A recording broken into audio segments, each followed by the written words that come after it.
Pas de soleil, pas de soleil, pas de soleil.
Pas de soleil, pas de soleil, pas de soleil. Pas de soleil, pas de soleil, pas de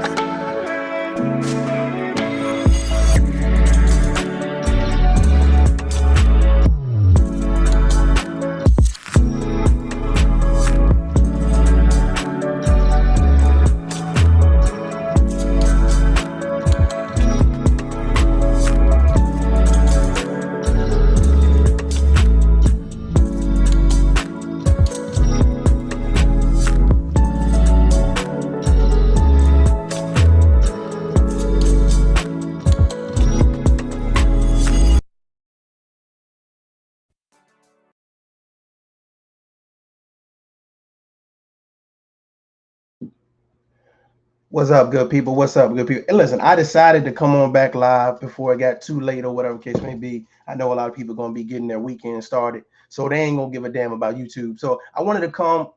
It says, tough love. My brother just subscribed to your channel a month ago. Like it, man. I appreciate it. Thanks, man. Hopefully that you're enjoying the content over here. I appreciate that.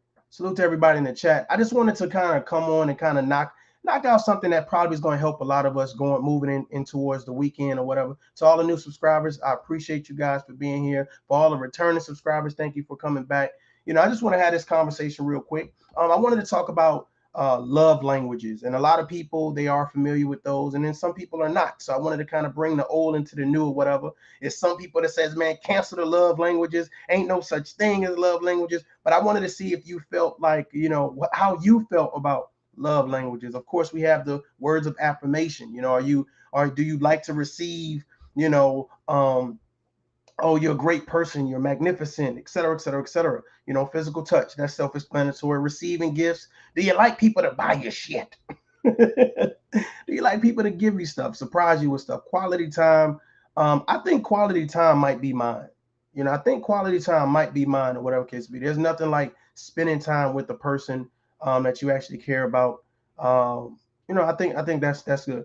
Acts of service. I don't know now. I'm on the fence with acts of service. Acts of service and quality time. I think those two things are probably the two things that I really like the most, or whatever case be. So you guys let me know in the chat what's your love languages? Do you have one? Do you have two? Or all of them?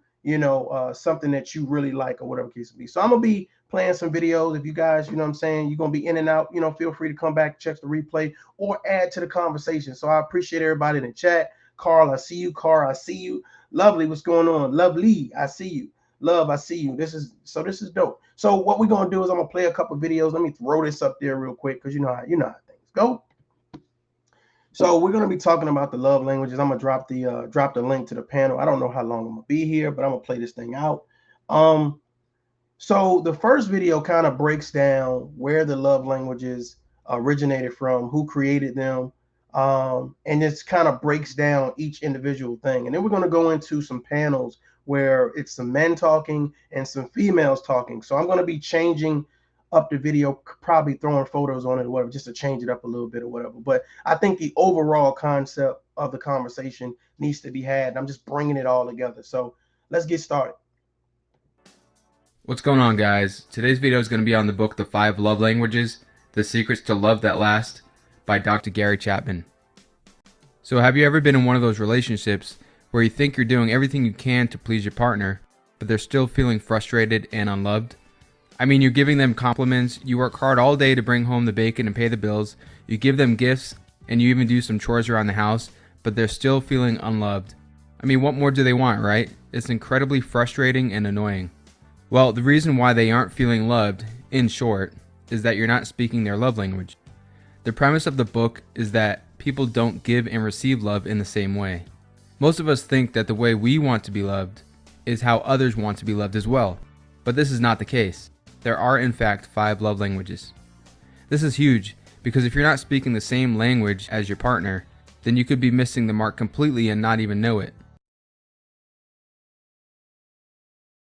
Oh, okay. I can agree with that. Are you speaking your partner's love languages? Do you even know your partner's love language? Do you even care? Do you even care? I honestly sat down and really said, hey, what is my partner's love language? I just did a bunch of shit. But I mean, I never really sat down to really ask that question. I think that's a great question moving forward in any relationship. What is your love language? Do you know? How many of you guys have established what your love languages is? Your words of affirmation, physical touch, quality time, acts of service, receiving gifts. Have you broken down to your partner what your love languages are? Or your love language? It's just one thing, or is it all things? Do you want someone? To me, consistency, HBIC, I might need you to jump up in here. You know what I'm saying? Because I would love to hear what your love language is. You know what I'm saying? So I'm gonna be dropping the link a little bit later. If you guys are just sipping a little bit, you know what I'm saying? You're getting your little blunt on, whatever it is that you're doing. Sit back and relax. We may all, rediscover something about ourselves today. Here we go. It's basically the equivalent of a British guy trying to talk to a Chinese guy. It's not going to go well because they're simply not going to understand each other. If you're going to have a strong relationship, you have to know how you and your partner both give and receive love. The 5 love languages are words of affirmation, quality time, receiving gifts, acts of service, and physical touch. Let's go through each one a little deeper. Words of affirmation. Do you like hearing I love you or compliments or meaningful words above all else? Are insults especially detrimental to your relationship? If so, then this is probably your love language. If you discover that this is your partner's love language, make sure you give them genuine compliments and tell them you appreciate them often. The second love language is quality time. Do you value full and undivided attention above all else? One-on-one time with the TV off, the cell phone put away, and no distraction is what makes this type of person feel loved the most. Canceled or postponed. How many of you guys chill with when you're with your partner, right? You guys are having quality time. Are you the spouse or the partner that is always on the phone? Like you're always checking something, whether it's something on social media, work accounts, you're always on the phone. Like it's connected to you. It's a part of your skin. I never really, I'm telling you guys, like that probably could be nerve-wracking for some people. Especially if they're trying to spend quality time with you, that you won't detach from your device to spend time with them. I guess it could send off the message that, that they're not important, that whatever's going on online is more important than you spending quality time with the kids or quality time with your girlfriend or boyfriend. So that's a good point. That's a good reminder as well. Phone dates and failure to listen are especially hurtful to this type. If this is your partner's love language, Learn to listen better, make eye contact more, and spend more time with them instead of at the office or glued to your cell phone. Ask them what they'd like to do with you, and then schedule a date to do it. Don't assume what they like to do with you. Ask. The third love language is receiving gifts. Sure, we all like getting gifts, but this type of person loves receiving gifts above all else. Gifts to this type of person mean everything because it shows the love, thought, and effort that went into the gift. You know what, ladies? This guy trying to play y'all. This guy trying to play y'all. This guy trying to play y'all, man. He's talking about receiving gifts and put a lady up there. He trying to play y'all right now. But I think everybody likes to receive gifts. You know what I'm saying? I think everybody likes to receive gifts just to kind of know, like birthdays and holidays, et cetera, et cetera. I think everybody likes to receive gifts, and I think that's something cool. I definitely think that's something cool. Everybody likes to receive gifts.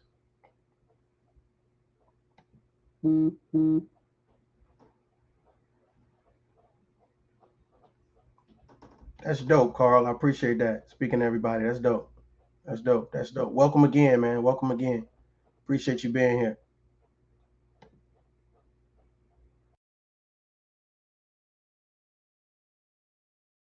Gift. I'm not talking about materialistic or the cost of the object, but the thought behind it. Missed birthdays, anniversaries, and thoughtless gifts tear this type of person apart. The cost doesn't matter, it's the thought.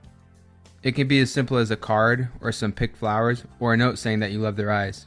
The fourth language is acts of service. Chores around the house or errands that ease the burden of responsibility are the loving characteristics of this love language. This can be as simple as taking out the trash, paying the bills, doing the dishes, picking up the kids from school, and so on. Broken commitments and laziness can make this type feel unloved. And lastly, physical touch. This doesn't necessarily mean sex. If hugs, cuddling, holding hands, and thoughtful touches are the most important thing to you, then this could be your love language. If their physical presence is crucial to you, then this could be an indicator as well. Any kind of neglect or abuse would destroy this type of person and their relationship. How many people hug their kids? I know that seems like it's a no-brainer, right? But how many times do you just hug your kids for no reason? I think that's very important. Just so whoever it is that you loving on or you care about, your family members or friends, I think it's important that you hug them. Come here, give me a hug. I think that's important, man. I think sometimes, oh, that's just our kid. We'll hug them later or whatever, and then something happens, and it's like, I just want to hug them one more time. I just want to see them one more time. And I try to remind people on a regular basis, man. Make sure that you're doing things accordingly. Like make sure that you tell the person that you love them. Make sure that you hug them, you spend time with them, because you never know when you guys separate to go to work, to go to school, go to the gym. You never know when you separate if that's going to be the last time that you see that person. So always, they say this: give people flowers while they're alive. Don't wait till they reach their demise and now you have the eulogy, and now you have to say all of these things because you never said it, while they were alive. You ever be at the funeral, you know what I'm saying, and somebody get up there and they be like, I just wanted to say these things that I should have said when he was alive. I really appreciate you being there for me, and I'll be like, why you ain't telling them when they was alive? God damn it. Riding Dirty, I did it. I'm gonna pull you up here in a minute, Riding Dirty. Yeah, why didn't you tell these people when they were alive how much you loved them, how much you respected them, how much you cherished them, how much you appreciated them? I think sometimes we miss the mark, and we need those reminders. We need those reminders. You know what I'm saying? We need those reminders. We need those reminders. Let's keep going. Fair use in the building, full effect. So which one do you most strongly identify with? Keep in mind, you should only have one primary love language. Sure, we may like all those things, but one of them should resonate with you the most. Really think about each one and imagine your partner doing each one in turn and see how you feel. If you're still having a hard time, let's look at a couple ways to figure out your love language. First, examine your childhood. How did your parents express their love to you? What made you feel loved? That may have translated to how you now express and receive it. Another way is to ask, what's your first instinct when you want to show someone you love them? Trust your instinct. And the third way is to look at how you've been hurt deeply in the past. What hurt the most? Exploring that can help shed light on what your love language is. If you still don't know, go take the quiz over at 5lovelanguages.com. Now that you know your love language, think about these love languages from your partner's perspective. So you know what's interesting to me? When you talk about love languages, what are some of you guys' love language? Like, what is it like it's a deal breaker if this doesn't happen, if you don't get complimented, if you don't get gifts, if you're not, being, taken anywhere. I was dating a female, right? I was dating a female. And this is not the female, but I'm just, you guys understand what I'm doing. I was dating a female or whatever, and her thing was she wanted to be on my social media. Like, I did not understand it. I didn't understand it. I was like, man, why do you like? She wanted us like to take pictures and post on, hey, we at this restaurant, hey, we at this amusement park, hey, we at this club. And I was like, man, I ain't trying to do all that. I'm just trying to enjoy, my time with you. But it was like, no, I want, and for her, it was a big thing. It was a huge thing. Like, she needed to be on my social media. She needed to tag me and everything. And then I didn't mind her tagging me and everything. But it's like sometimes I like to move, without everybody kind of knowing where I'm at. It's like, to me, let's just say, hey, we're going out to dinner. We're going out to dinner or whatever case may be. And it's like, I want to enjoy my time with you. I don't want to be posting photos. Like, what I'm saying? We could take a picture or two, but goddamn, it's like a YouTube live. Look at the salt shaker, everybody. Everybody look at the salt shaker. So I'm wondering, do you guys, when you go out with your partners or whatever case be, are you on the phone? Are you glued to the phone? Do you have to post for everybody to see you? Is what everybody think about you, and what you're doing, is that more important than you actually enjoying your time? Like, sometimes I see people do certain things, like they're at the table together and they're on the phone. They're literally on the phone. Like, they're not even talking to one. I don't know if they're texting one another. Like, I don't know what they're doing. Like, I'm just like, you sitting right in front of this person. Why are you not, talking to them? And I think that we've lost the art of actually having a conversation with people, actually having a face-to-face. I think that we're so glued to technology that we lose the conversational face-to-face. I think we're so used to saying, okay, I can have several conversations at one time. But then when you actually have to have that face-to-face conversation, you're lost in the sauce. You are lost in the sauce. So I think that we do need to get back to not only exploring good conversation, but also exploring, what is our love languages? How do we want to be loved? How do we want to be, valued, appreciated? What needs to be said for us to say, hey, I'm in a great place. I'm with a great person. And I'm gonna be honest with you. Now that I think about it, I think it was kind of annoying for me to have someone always wanting to showcase every move that we made. Like, I think it was kind of annoying to me. It's like, it was kind of annoying. You know what I'm saying? It's like, enjoy your life. Take a couple pictures, a couple photos you can post up later. But it's like, you need to know, we at this restaurant eating this, doing this, doing that. I'm like, man, you're doing too much. Like, you're doing a little bit too much, sister. You know what I'm saying? You're doing too much. I'm about to drop this link real quick to pull you guys up. But I wanted to get into this next video because it's it breaks down not only the love languages, but it also, it's women, getting their perspective on love languages. So I think it's going to be interesting. And she wakes up every day and her goal is to make you happy. Then you're both happy.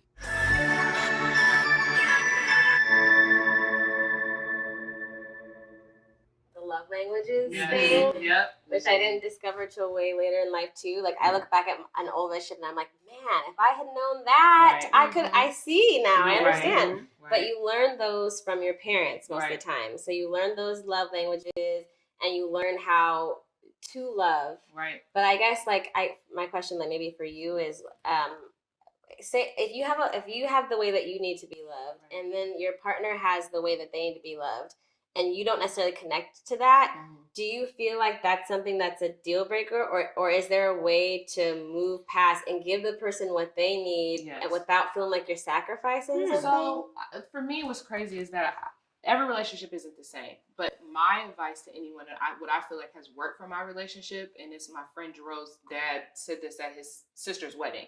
When he was presiding over their wedding, he told both of them, he said, if you wake up every day and your goal is to make her happy, and she wakes up every day and her goal is to make you happy, then you're both happy. Mm-hmm. So for me, me and my husband do not have the same love language at all. But if I'm always focusing on like, how can I make sure that he's happy and that he loves me? If he's doing the same thing, we're both taken care of. You know what I mean? Like you can do it isolated. Like, you know what? She brought up a good point. Okay, Riding Dirty. She brought up a good point. You know, are you in a relationship and saying, hey, I want to do whatever it takes to make my significant other happy?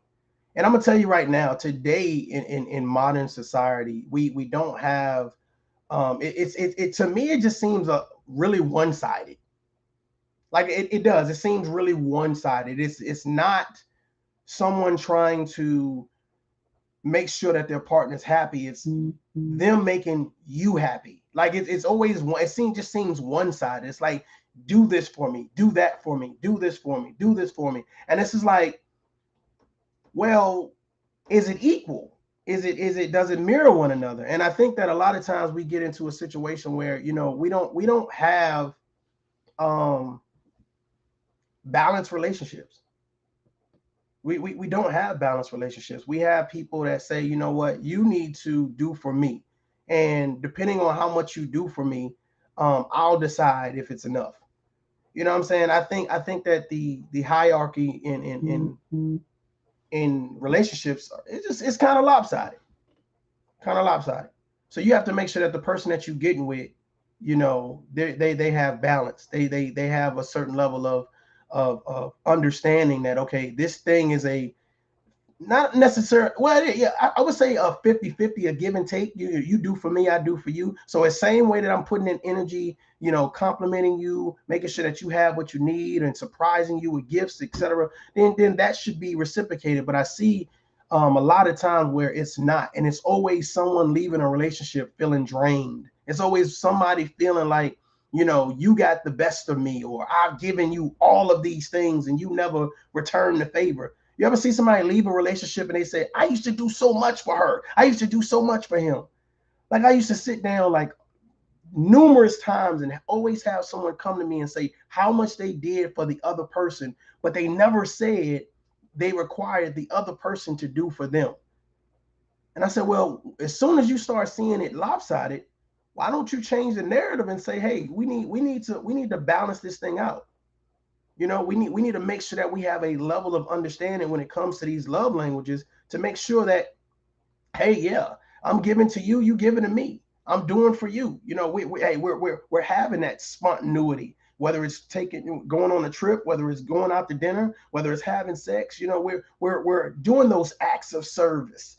You know what I'm saying? Hey, you know, let me come and help you out and support you in whatever it is that you do. You know, whether it's for your job or whether it's in a community, let me come and show my support. You know, but I think a lot of times for a lot of people, these things are expected but never reciprocated. And I think that's the problem that you have in a lot of relationships. That's why a lot of women and a lot of men leave relationships, and it's always this, to me, it's the same narrative of, this is what I did for that person. You know, I did this and I did that. And hell, I helped him with this, or I helped her with that. But they never ever say that the other person was helping them. It's always a one-sided thing for some reason. So let's listen to what these ladies got to say about love languages. And I also have a video about what the guys think. I think this is important. Like, I can wake up every day just concerned about myself and make sure Ashley's happy. That's fine, but then we're having a singular situation. You know what I mean? But if we want to be a union, and it doesn't, so then I'm not feeling neglected because he's taking care of me and I'm taking care of him, and we're both being taken care of. Nice. So I don't need him to be me. You know, so if he needs something, or I can communicate in the way that he needs. It's going to be effective for him, right? And he does the same thing for me. So then you're fine. Yeah. So you just have to find someone who's emotionally mature enough to have that conversation with. You know what I mean? Yeah, no, emotional mature. Right. Yeah.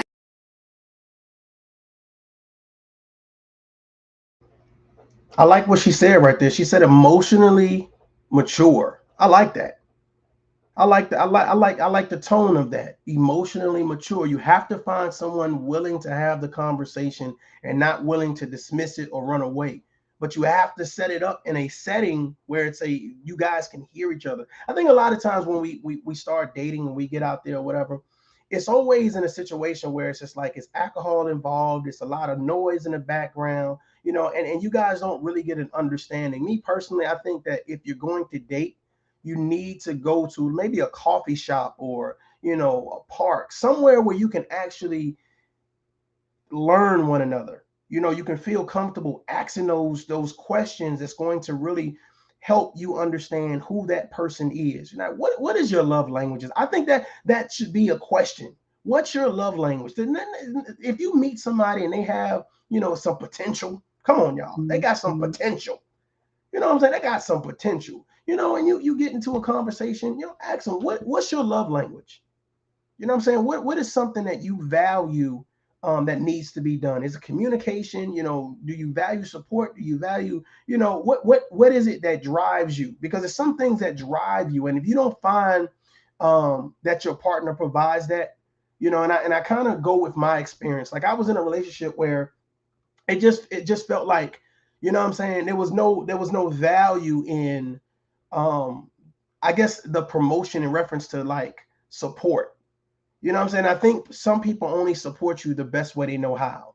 You know what I'm saying? Like this is the type of like I think it was a real infinity for who I was, but I don't think that the support was really there. And I kind of sat down. I was like, okay, well, hey, let's go to the gym. Let's do this. Let's do that. Let's do that. Let's get out. Let's go do this. And it was always like, and I was just like, man, you know what I'm saying? It's like there's no level up, but that wasn't her love language. Wasn't to show support like that. Her love language was like, hey, I'll cook you some food.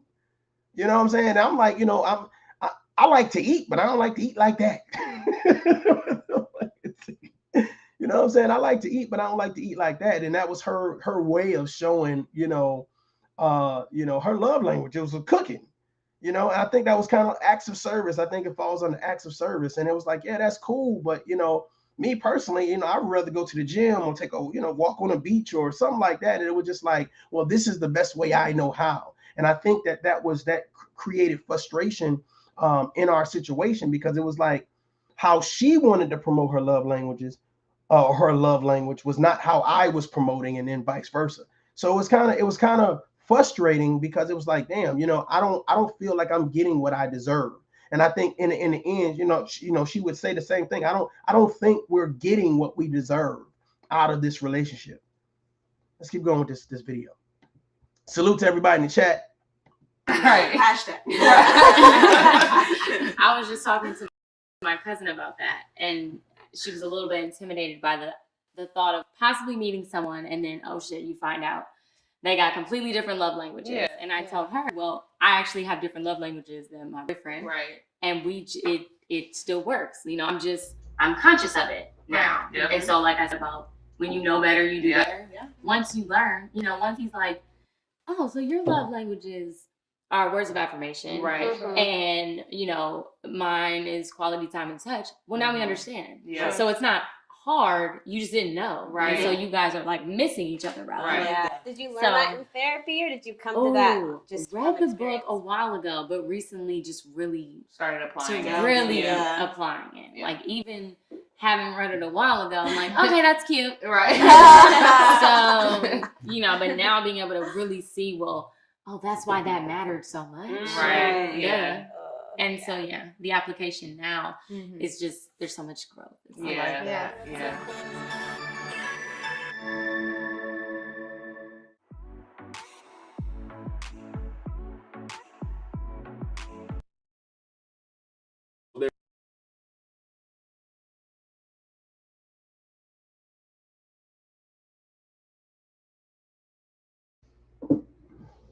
She talked about the application.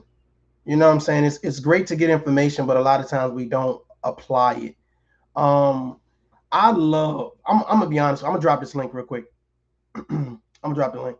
But I love when people say, they've read a book, or they've watched a documentary, or they've done some type of, research for betterment. They've read some type of enlightening book. Like, I love when people, they're able to regurgitate that knowledge, because it comes from a fair source, a source that I can go check for myself. It comes from something that really was promoted as a non-biased factor, but really, to really help, and I think that people heal, they learn how to heal from doing that. You read in a book like, hey, this is Lisa D, what's going on? John, I see you. You get from a book, it's like it's not done with ill intent. You know what I'm saying? A lot of times when you get advice from people, especially about relationships, they give advice based on how much they've healed. Can I talk to y'all? They give advice based on how much they've healed or have not healed. So somebody's going to give you half-ass advice if they've only healed half-ass. You know what I'm saying? Somebody's going to give you terrible advice if they now think terribly about relationships. Somebody's going to give you chaotic advice if that's their thought process. So I do feel like you should do your research. I do feel like you should watch documentaries or small videos that really help, kind of hone in on how to heal, how to learn what love language really represents you. Do you understand what your love languages does for you? Is it a deal breaker? Is love language is love language negotiable? You know what I mean? Let's just say, hey, I ain't buying you a lot of shit. But if that's her love language, then is that a deal breaker? I mean, is that a deal breaker? He actually had just mentioned who wrote that book or whatever. But I think there's another gentleman too. I actually want to go to it. Let me see if I can go to that one first. Let's see here. Let's see if I can go to that one first. Hopefully I ain't. Let me see something. Oh, we'll get to it. I want to hear what the guys got to say. Let's listen to what the guys have to say about love languages. There's a balance. Mm-hmm. She has the freedom to go out and audition and do that stuff. I make sure that everything is taken care of. Right. Whenever she starts looking the 8 or 9 years of national commercials, and I'm gonna sit back and be like, okay, your turn. Stay at home dad status, Hey. right? Hey, No nothing wrong with shame. that. I Right? love-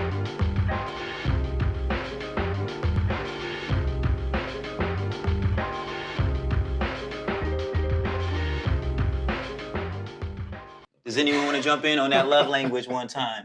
There's different types of way to love, right? There's verbal, Acts of service, personal touch. right? Say it again. Acts of service and personal touch. I need that. Okay, I need you to explain. I just need my wife to touch me. Okay, that's it. As I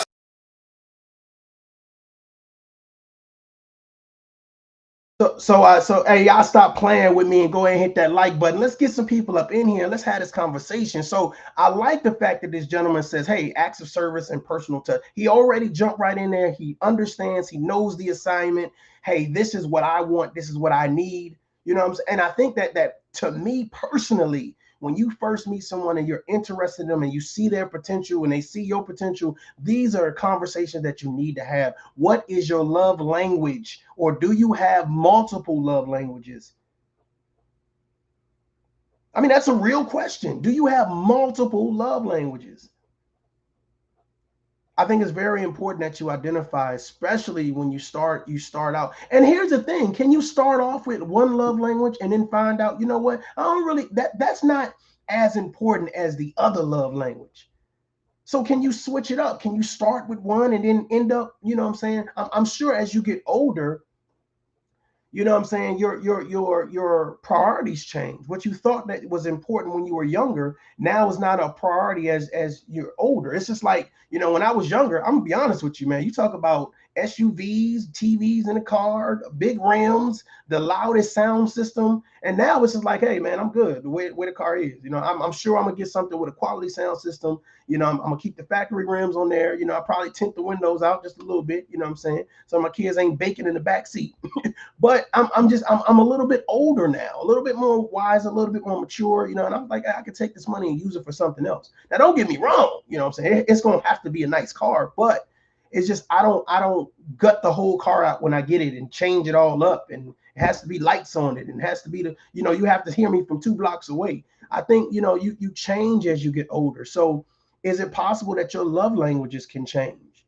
What you feel that you needed when you were young, you no longer have a need or a want that is magnificent for that. It's not an intensity for that particular, thing.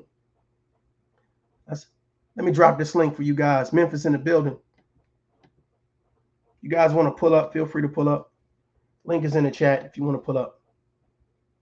Sim sets. Oh, what's going on? Let's go ahead and get back to this.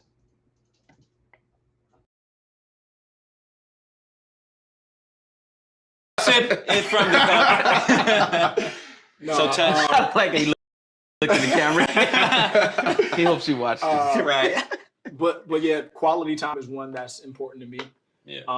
I loathe when I'm having a conversation with somebody and they're texting, because I know you're not giving me your undivided attention. Right. And I'm the type of person that will give you my Yeah. I'm the type that'll give you my undivided. So if you're not doing the same, then Especially a significant other, man. Oh, Like, that's- absolutely. And then they pretend like they can hear everything you're saying, Yeah, process That's it. impossible. No, I'm listening. Yeah. Gotcha. Okay, you say Total disregard. okay. What now? So it's disrespectful. Yeah.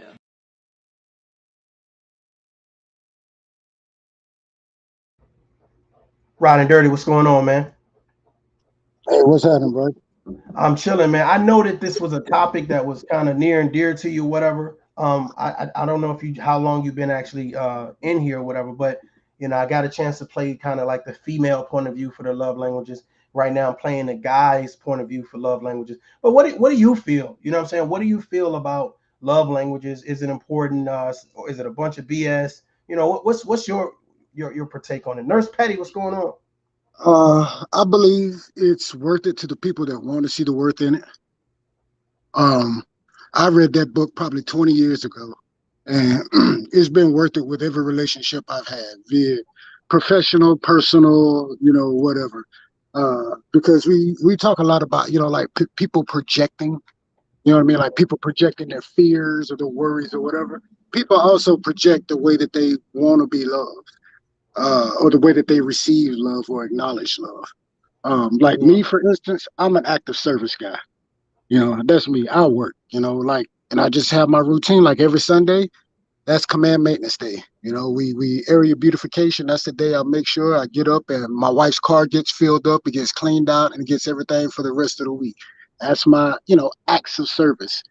My friends, I help my friends, acts of service. My wife, she's a personal touch kind of person. Me, that's probably my least fluent love language is personal touch, but I know that she likes that. So every day when she gets home from work, I make sure I give her a good 30-second hug, just soon as she walks in the door, because that's the language she understands. And for love language, to me, I'd say just look at it like you would any other language.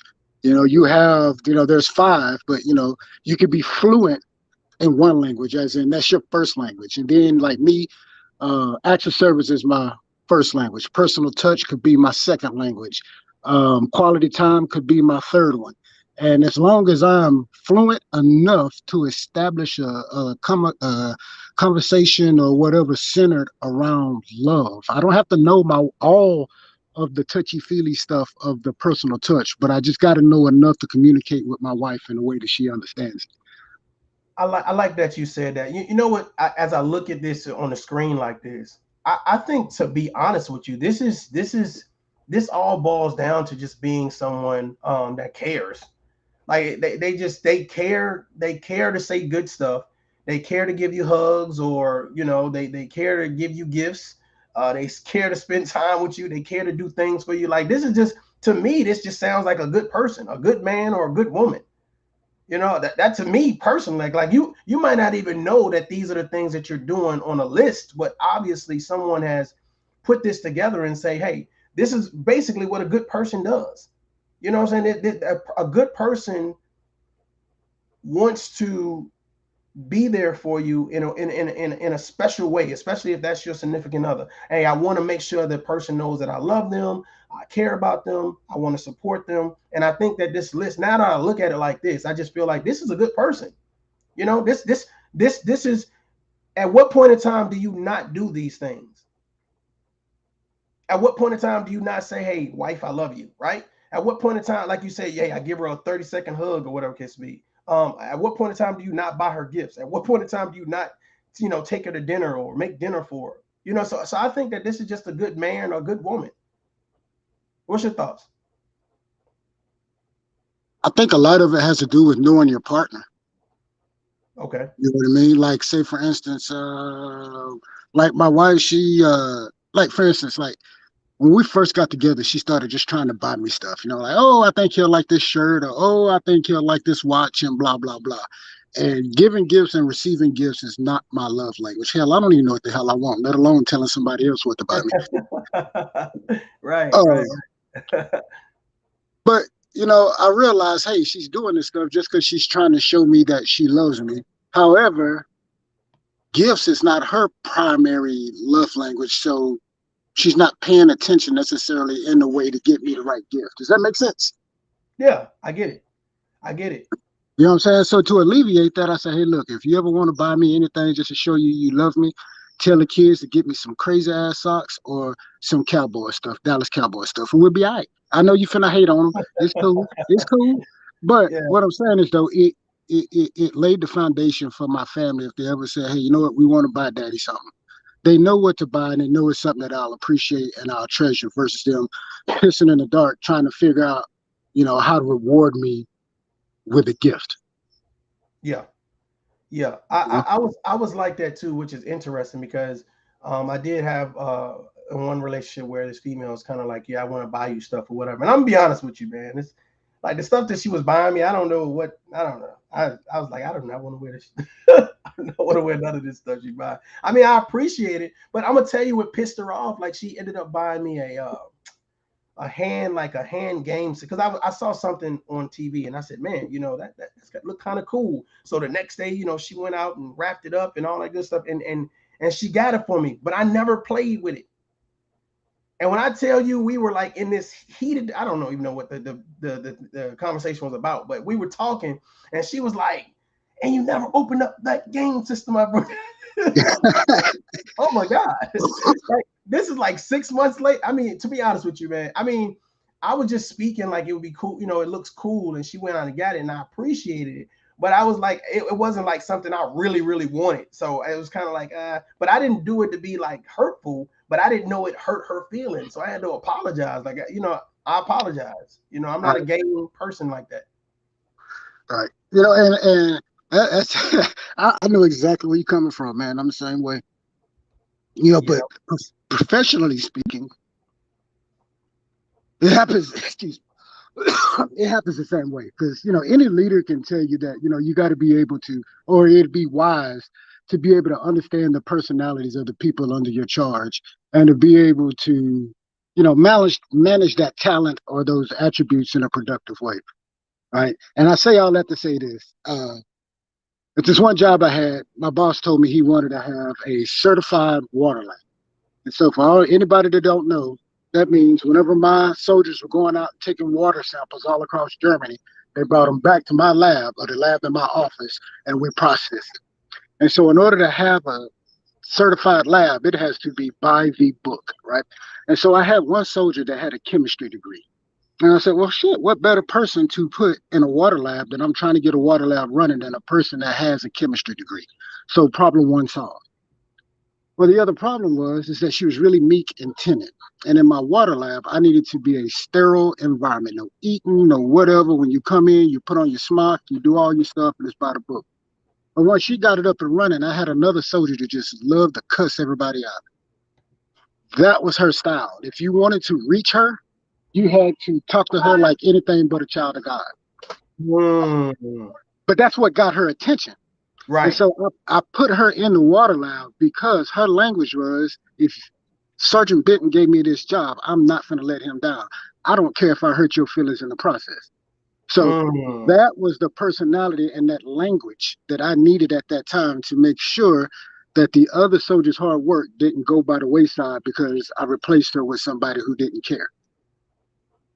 got you. You know what I'm saying? So it depended on how you look at it, man. These languages and these loves and all of this is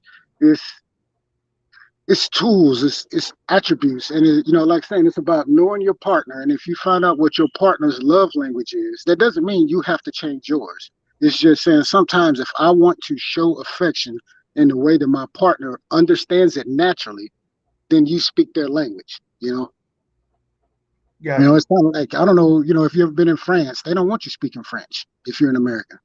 No, we'll talk to you in American because we don't want you butchering our language. Yeah. Yeah.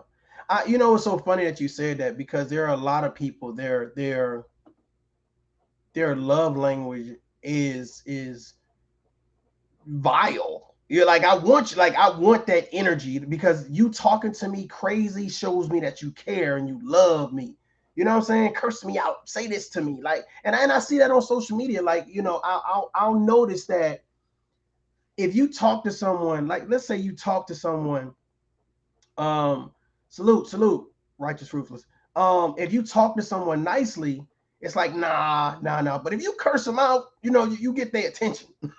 Like for some people, I noticed that it's like that's how they speak. That's their love language. That's how they communicate, and that's what they want. It's a lot. I mean, I've seen a lot of things on social media, especially with a lot of the what is the name? I forgot that lady's name, but she was just like, hey, I want I want my man to walk up to me and choke me out. Like I was like, what? I was like, but I mean, it's some people that that's how they move around, I think people ought to exercise a little patience and realize whatever crazy stuff you want somebody to do, there's somebody out there to do it. You just got to be, we just have to be patient as a person and find them. And then once we find somebody that can do all that crazy stuff, we can't be looking at the exterior. You Does that know make what? sense? Oh yeah. It definitely does. So are we saying that this right here, these love languages, this is a good shell, but there's a lot more to this than just this list. Like there are a lot more things intertwined, kind of unspoken rules that need to happen. Because here's the thing, there's nothing on here about consistency. I think that should be something, like that should be whatever it is that you decide to do, make sure that you stay consistent at it. Because it's all good. You say words of affirmation at the beginning of the relationship. You know what I'm saying? But throughout the relationship, you never say, hey, you look beautiful, or, I like, what you did with your hair or whatever. If you never say that again, then it doesn't matter if you started out great and you was doing the physical touch and you never touched him or her again. You bought him gifts when you first got together and you never brought roses. You never brought roses again. You never spent time, or it was never really quality time. Every time we got together, I was always on my phone. I was always connected to social media. So I think that consistency needs to be added to this list, like to ensure that you stay consistent. I think that is definitely appreciated. Absolutely. Speaking of consistency, I think one thing we should recognize is that when we are consistent and the minute we stop being consistent just out of nowhere, hey, that's going to raise some flags, you know what I'm saying, in anybody's brain. Oh, yeah. When we're being consistent, then we just fall off for no apparent reason. Yeah. I think what we have to do, there's definitely have to be a level of understanding, because sometimes when people stop being consistent, it could be something internally going on, where they're distracted. So as a partner, you need to make sure that, you have that conversation. Is everything okay? You know what I'm saying? And to learn when your partner is not at their A game, to have that conversation. Because I think what happens is when people see you shy away, let's just say for some reason you're not yourself, you're not at 100% in a relationship. A lot of times, people are like, well, maybe they cheating, you know what I mean? Or maybe they're, doing something else where I'm not good enough, or I'm not. And I think that's where you need to learn your partner at, and learn that they go through some real life shit. Absolutely. Yep, because my wife and hell, my whole family do that. We ask each other all the time, hey, we good? You know what I'm saying? To make sure we got any issues we need to talk about to keep us from getting to the next step. You know, we good? We square business? Everything square? All right, then let's keep playing. Those constant check-ins. Hey, we got any issues? Definitely. You know what, man? When I tell you, man, it is something that really just gratifies me to see people working to to see people working together, whether personal or professional, just to see people able to come together and make things happen. That's on a great grand level or scheme. Like I love to see, people say power couples, but I love to see just everyday regular people doing everyday regular shit. Like they walking in the park, they're sitting under a tree and talking. Like I love to see people able to kind of just connect. You know what I'm saying? Like this conversation right here, man. I think it's cool as hell.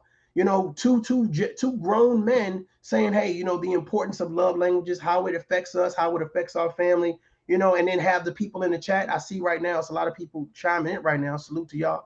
And it's, just to talk about something that normally I'm be honest with you, a lot of Black people don't talk about. You know what I'm saying? Hey, we got our stigmas, bro.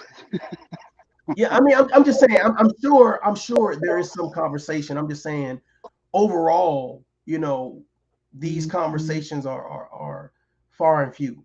So I just think it's important for us to, great. We're exercising love languages, but you have to make sure that you're consistent. And when you're off the mark, whoever you're dealing with, hopefully they're patient. Patience and consistency. So you have to make sure. Rondell, looks like you fell off, man. Just hit the link and come back. Okay,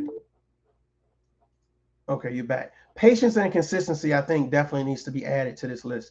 Like it needs to be in there. The words, maybe it is. I didn't read all of it might be in there. It might be something. But yeah. Patience and consistency. I think I could be willing and brave enough to try something new. Especially when it comes, having a more fulfilling life. And they say knowledge is power. And the reason why it's power is because once you know better, you should do better. Make better decisions, make wiser choices and all of that. But back to this love language thing. It even applies to your children. Definitely. So I don't want us to get, just caught up in the, man and woman thing. It definitely plays a role in our, like I said, our kids' behavior. Kind of the same way. Like my son, he is personal touch because you got that from his mother. You know what I mean? Is it possible to get adopt someone else's love language? Absolutely. That's interesting. I never thought about that. Like I take on the love language of my parents or one of my parents. That's interesting. I never even thought about that. Both of my parents were kind of doers in the sense that, like for instance, like my father, I grew up in the country. And so whenever I would work, I'd be like, hey, where my money? He was like, you gonna eat, ain't you? You worked. You know what I mean? That's your paper. You're gonna sleep somewhere tonight, right? All right, you got paid. So to me, just early on, money came out, just was erased from the equation. You know what I'm saying? So it just became about, hey man, just do good for people because you can't buy people no more. So, you know what I'm saying? So, and that's kind of where I got my love language from. My stepfather, my mom, both the same way. They just do for people. And that's what I do. My brothers are the same way. No doubt. I think I'm telling you right now, I think acts of service and quality time to me, I don't know. I kind of feel like all of these things are, I don't know if receiving gifts is really high on the priority, but if I was to prioritize, I think receiving gifts would be like the last one. And I'm just trying to figure out which one would be. And I really think that I should be leaning more towards words of affirmation, but really not for me, but encouraging other people. Like that's something that I feel it's important to do, because I realize that there are, I mean, you would think that people have 100 people around them encouraging them, but I'm telling you, man, when you talk to people, they be like, nah, man, I don't really have anybody to talk to. I don't really have anybody around to talk with. So it's like I just try, whether I'm in a grocery store, I'm at a gym, I just try to just give some kindness, some time to say, hey, a great job at the gym. Like I say, somebody at the a male at the, hey, bro, hey, I seen you was over there killing it. I see somebody on the track, hey, you was out there really killing it today. So I just feel like it's very important that we encourage one another, we build one another, we exercise, positivity with one another. But I think that for some reason, people shy away from it. They shy away from it. It's like that's not their thing, so to say.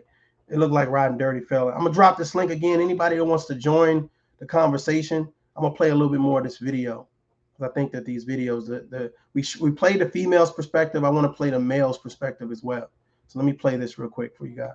Right. And so that's something my wife and I have had to work through since the first. Do you year guys both do business together? You guys both entrepreneurs? Like, I'm no, curious. So she's in the industry. She sings, models, acts, and I'm a corporate sales professional. Got you. So there's a balance. Mm-hmm.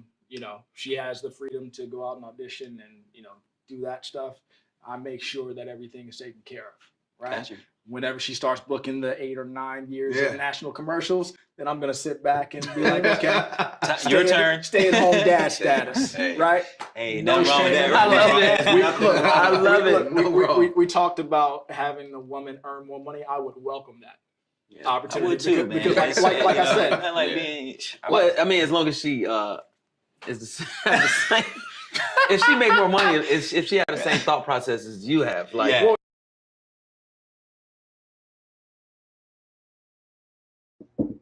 No, I don't appreciate him taking the thought process. I don't appreciate him taking that. But yeah, would you date someone that made more money than you?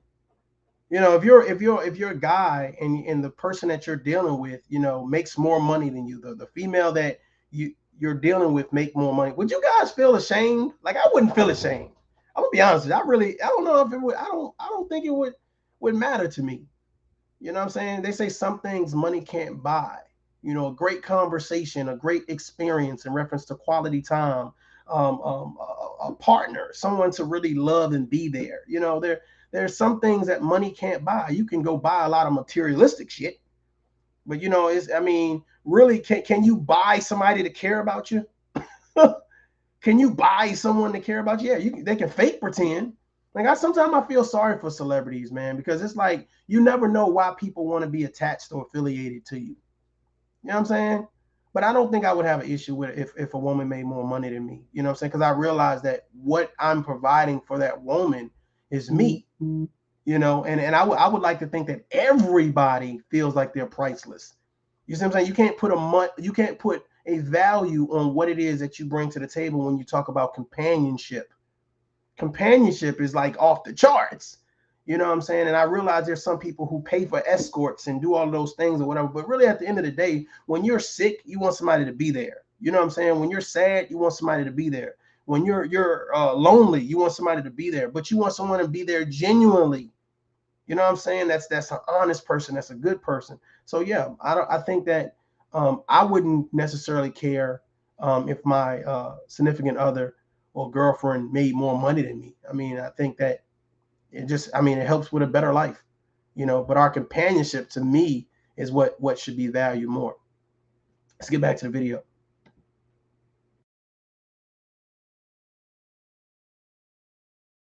Of course, because like I said, it's all coming to the same place. Right. It's a collective. Because women get more money and be like, so we just gonna spend all my money? Like, but we don't think that way. Right. You know what I mean? Not to get back on finances. I'm just saying that's a part of it. There's nothing wrong with being on finance. But I think that's good. That's real. But that's also, I think people that look at couples that look at finances separately would be more inclined to. Let me give you guys some communication one-on-one real quick. People talk about body language, right? And there's a lot of people like I see, like especially here on YouTube, well, on social media, period. Body language says a lot. You know, if a person is interested in the conversation, if a person's annoyed with the conversation, if a person's lost in the conversation. So I'm looking at the gentleman over here with his mouth covered, and I noticed that when he's speaking in a room full of men at the table, he's not as confident as everybody else. He's not confident in what it is that he's saying. You see what I'm saying? Even when he laughed, he covered his mouth. So he's not confident in what he's saying. And you guys can kind of see, I want you guys to see all of the men and who they're looking at. Immediately, this man, once he sat down, he owned the table. He promoted dominance. You notice everybody else is kind of like, okay, I'm gonna jump in and say this and I'm gonna say that. But this guy is actually talking. You notice that, like that energy. You see what I'm saying? It's the energy that you give off or whatever it can be. So this is my, you know, my observation for anybody out there. When you sit down and you have a panel discussion, especially if it's like this and you can see everybody, make sure that your body language is saying, I'm confident in what it is that I'm saying. I believe in what it is that I'm saying. Because a lot of times, you know, people could see that, you know, it's almost like, to me, why even be on the panel? If you're not confident in what you're saying, you don't believe it, then why even be on the panel? Bring something to the table, be an asset to the conversation. Don't be scared. This is your time to shine. Speak on what you know on. And I'm sure that this conversation about love languages, you know, was something, one, you should have read up on or done some research, and you would have been able to be more confident. But it's almost like you can tell the shift in dominance on this conversation. And I know that this is not really the topic, but I just want to give you guys some encouragement and give you guys this observation in regards to, if you're going to sit on a panel with other men, other women, et cetera, et cetera, et cetera, make sure that you're there to own your truth. You're there to speak on your experience. And your experience is your experience. Can't nobody deny your experience. So be confident when you're speaking.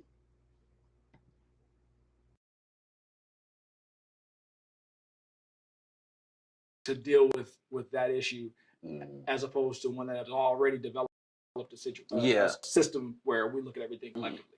Okay. So if she gets, you know, we have a year where she can, you know, tear it up in Hollywood and everything is good. That's right. And I can chill at home and make sure that the kids are taken care of, I would welcome that. That's right. There is no pride that would not allow me to do that. What's your love language? Man, because you're in the heat of things right now. With I know, right? Serious relationship. Just communication. Like I never liked, if you know, when my girl, if she's sad or she's going through something, she can't talk about it. Mm-hmm. Like because that can go for days and weeks, and just being quiet and us not communicating verbally. Yeah, it weigh on you, especially as a man. When your woman not talking to you, like your day can go bad. Mm-hmm. You know, everybody knows that. So like communication, I tell so when I first got with her, I really told her, look, this is me. This is what I like in a woman, and I didn't sugarcoat anything, because the games people play in relationships is too much sometimes. It's too heavy, especially in the beginning, obviously. Mm-hmm.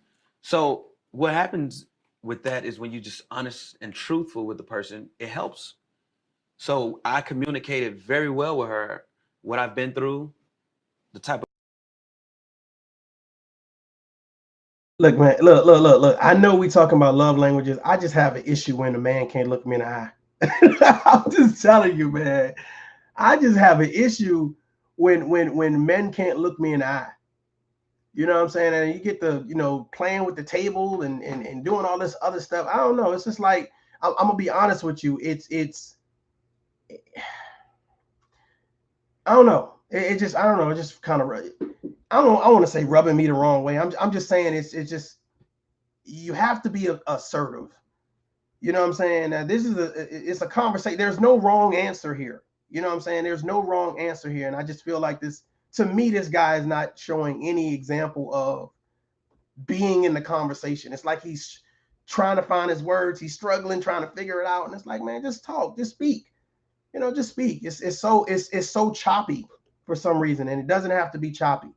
You know, be able to, he asks you a question, he's sitting right in front of you and you're looking down. You're barely making eye contact. Hell, you're big guy. You know what I'm saying? You know, be confident, because here's the thing, your wife or your girlfriend or females, they're going to see this conversation. And when you have a chance to speak, what are you saying? And that's what I say to a lot of content creators. When you have an opportunity to speak, what are you saying? You know, if the premise is for us to have a conversation, and let's have the conversation without distractions, without nonsense. Let's just do this thing. You know what I'm saying? And I feel like a lot of times when people have a chance to speak, you know, they you know, like right now, the things that he's doing with his hands and looking down, to me, I'm just like, what the hell is he looking? Is the words on the table? Who you look? I used to always tell my soldiers, look me in the eyes. Let me know who you are. Stand on what it is that you believe in. I just, you know what I'm saying? Sim says, so says, good advice. I appreciate that. I'm just trying to, you know, help some people out, because as we look at this, you know, I just feel, and this is a series, which is interesting. You know, every time you give advice or you start speaking on yourself, you looking down. Like, I don't know if I could trust that, but I want you guys to look at the body language here, you know, and I want you to look at when people are confident, how they sound and how they control the table versus the people that's just like, yeah, okay, yeah.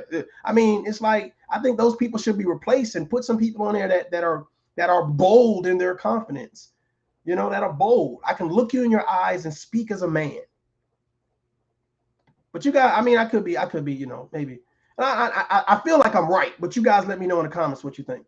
A girl that I like now, a woman, and where we can go if we just do this. And it's not controlling, it's just communication. Mm-hmm. So if, you know, if she's heard about something, she'll tell me. Like, don't wait until 2 weeks from now and be like, oh, I went through this. Because at that moment, I'm not going to care really. It's 2 weeks later. Right. So we could talk about it. Even the best time to talk about something sometime, believe it or not, is in your emotions.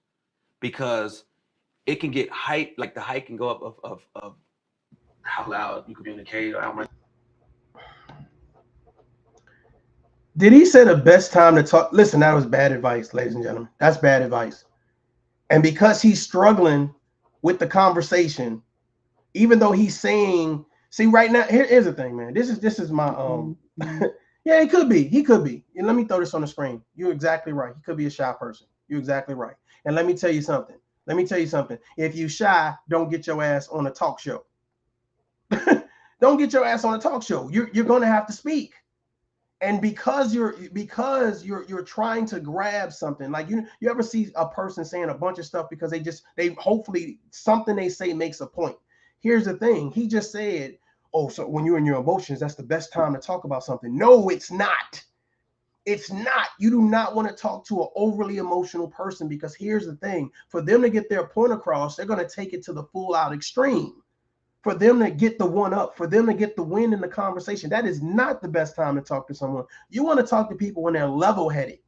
You want to talk to people that's going to actually talk back, not talk on you, talk around you, talk over you. You want to have a conversation with people. And this is the issue when you give advice like that. Oh, the best time to talk to someone is when they're emotional. No, it's not. No, it's not. No, it's not. Now, we playing football. You know what I'm saying? And I'm mad because, you know what I'm saying, it's third and long and we got to get it. Okay, cool. Yeah, I'm emotional, but, you know, but no one wants to look at their spouse like an opponent. No one wants to look at their family member like the enemy. No one want to look at the person, you know what I'm saying, that they're dating as if they're a naysayer. Like, I don't want to talk to you when I'm overly emotional, because I may say some things where before there was a filter. Now it's no filter. Now I'm about to go in. I never liked your goddamn hair. Who wears that type of lipstick? Like, I mean, you know, you don't want to do that. You know, we definitely need to exercise emotional control and balance. And I think sometimes when we get into like situations like this, if you're not sound, like you can't, and I get he might be simply shy, but because of his shyness, to me, he's giving out bad advice because he's trying to find something where these men will resonate with. And I wish somebody would have stopped him and says, well, why do you think being emotional is the best time to have the conversation? No, what's going to happen is it's going to be a reason for that emotional person to disrespect you. It's going to be a reason for that emotional person to go out and sleep with somebody else, because what you're doing is You're pouring fuel on a fire. You're pouring fuel on a fire. That's exactly what you're doing when you're talking to someone that's already emotional, because obviously they can't control themselves. They can't control themselves. I got you, Riding Dirty. Okay. So let's play some more. Here we go. Here we go, y'all. Here we go, y'all. It's Friday. Would you argue? But something is going to get accomplished right there. But if you wait too late, it's going to be like, well, you know, at that moment, I was just thinking about this and that. But if you talk about it when it's going on, I'm telling you, it will really help the whatever the problem is. But sometimes people just shut down. Yeah. And shutting down is not healthy. Period. Communication, man, is everything. I think that's part of the social conditioning that some people have. You know, I grew up in an environment where certain problems are talked about. If that problem affects everybody, we talk about it. If it doesn't, then you don't talk about that. Wow. And it's not, that wasn't a rule. It's just, that's just the way that it was. Now, I don't know all the 5 love languages because I feel like there are more than just 5. The way that I love, I have this. I love making people laugh. You know, I know right now I may seem a little serious in this round table talk, but I am the biggest nerd and goofball. I'm gonna play pranks. I'm gonna crack jokes. I'm gonna tell you crazy stories. I'll tell you what happened in my day. One of my love languages is making you laugh. Whether you're my best friend that I play college ball with, or if you're my little sister or my significant other. Also, I like physical touch, but too much of it, it's like a cat. You know, you rubbing the cat, and after a while, they're like, all right. That's enough. You know, it's sometimes it can be a little too much. You know, I had a rough time dealing with that wonderful creature that we call a woman, because I didn't know how to understand her. So my love language is like, you never will. And you never will because you are not them. You know. It's like, I don't know what it feels to be 7.5 feet tall, and I never will because I'm not. But I'm just using a crude example. But you know, one of my love languages, is laughter, and communication is definitely key. I don't know if these other love languages, so anybody out there, excuse me if I'm getting them wrong. But that is, I'm one who grew up with a lot of conformity and a lot of rules. Let me say this to you guys too, okay? I don't know if this was a well, I'm sure it was planned. Or I don't know if it was like they talked about a bunch of topics and they went back and they chopped it up. But I will say this: for nobody at this table to be able to address all 5 love languages is a travesty. It's a travesty. You know what I'm saying? And to me, it just shows, because to me, hell, I would have got the damn phone out and Googled it real quick or whatever. And I just feel like a lot of times, you know, it's great to have conversations, you guys. It's great. But if you don't do any research, it's kind of like you talking in the dark. You know, and I'm not saying there's anything wrong with what's being said. I'm just saying, like, you know, why not get the answer? You know, why not get the answer? And I said that's a difference between, you know, men and women sometimes, because on the other little podcast, you know, those women were able to regurgitate all the love languages, whereas, you know, these guys were like, okay, well, here's 2, you know, here's 3, you know what I'm saying? It's like, hey, well, let's check it out. Let's see what it is, so that way we can put that information out so people can have all of the information at one time. Because guess what? If I'm watching this as a man and I'm saying, okay, well, shit, hey, what are the love languages? You know, and then now I got what he said, physical touch, gifts, and whatever it can. So I now only leave with that information. I don't have all the information at one time, and I think that's the problem. You know, when you do things half-assed, it's great to have the conversation. It's great for everyone to sit down, you know, and everybody chop it up and talk. But hey, I need to know what are the love languages. You know what I'm saying? And what's your take on the love languages? Which one is the most important to you? Do you have more? Did you change them up as you got older? And I just think that the conversation definitely could have went a lot better with more information. And I think that these guys are ill-informed. And when, you know, they say there's a level of ignorance when you're ill-informed about certain things. You know, not that these gentlemen are ignorant, but, you know, they're ill-informed. You know, there may be another love language that will suit this conversation, but they don't know it, you know. And I think that it would have been feasible for someone to say, well, let me grab my phone real quick and Google it, so then we can start this discussion, you know. And I'm curious to see if anyone, we're about 6 minutes in, I'm curious to see if anyone is going to do that. You know what I'm saying? Because I think it's a valuable conversation, and I'm glad that these gentlemen are having it. But when he said, I don't know it, somebody at that table should have been able to say, hey, these are the 5 love languages, but no one did. And I think that that's it's almost a punch in the face, you know, for these gentlemen not to know it, you know, because it's almost like you're speaking blindly now. You know, you're speaking blindly now. All right, let's get back to it. And a lot of stringent guidelines. Mhm. I am more having a more of an amoeboid type of approach to things. It's fluid. Like I'm more natural. Nature doesn't go with rules and get stringent lines and angles and things like that.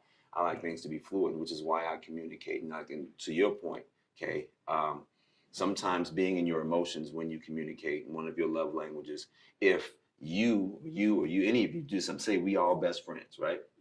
And I have something that is very near and dear to me, but it's personal and it's private and it hurts when you bring it up. And you make a joke about it in front of somebody that I don't know. Mm-hmm. I'm gonna give you that look like, hey, Yeah. like, what are you doing, bro?